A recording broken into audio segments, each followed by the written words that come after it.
Интензивно се работи со механизација на потегот од ромската населба, каде што врви Дабнички канал, па се до вливот на градската река, покрај типските куќи ќе биде работено. Потегот ќе биде на чистење некаде во должина од 1500 метри и во оваа прилика да упатам голема благодарност до градежните компании од градот, до јавните предпријатија, посебно до комуналец и до водовод и канализација, кои ќе помогнат околу чистењето на овој канал. Иначе имаме редовно чистење на каналот, да наречам на секои 2 години, па еден апел до целото население кое што гравитира околу овој канал и посебно до ромската населба, да не фрлат отпадоци во каналот, да фрлат шут, бидејќи доаѓа до затнување на каналот и при големи поројни дождови создава проблеми. Со ова чистење на каналот нема да има проблеми околу,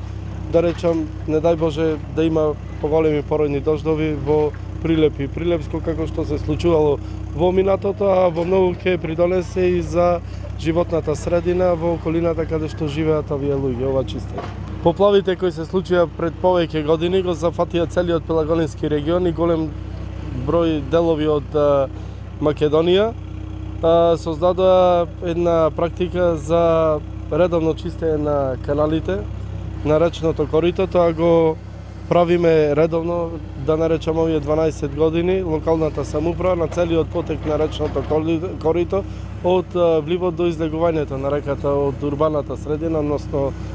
од урбаниот реон од градот, а во корелација со јавното предпријатие Прилепско поле, водостопанското предпријатие, се чистат и канали во околината на Прилеп. Нема некои, да речам, поголеми проблеми, каде што не се исчистени некои канали да создадат проблеми при поголеми дождови, да се создадат поплави. Меѓутоа, ние и понатаму ќе ги следиме сите овие ситуации, ги примаме, да речам, сите оние сугестии кои ги имаме од граѓаните на целата територија на општина Прилеп и населените места, да благовремено се реагира и не се дозволи да има при поројни дождови да изливање на реките од речните канали.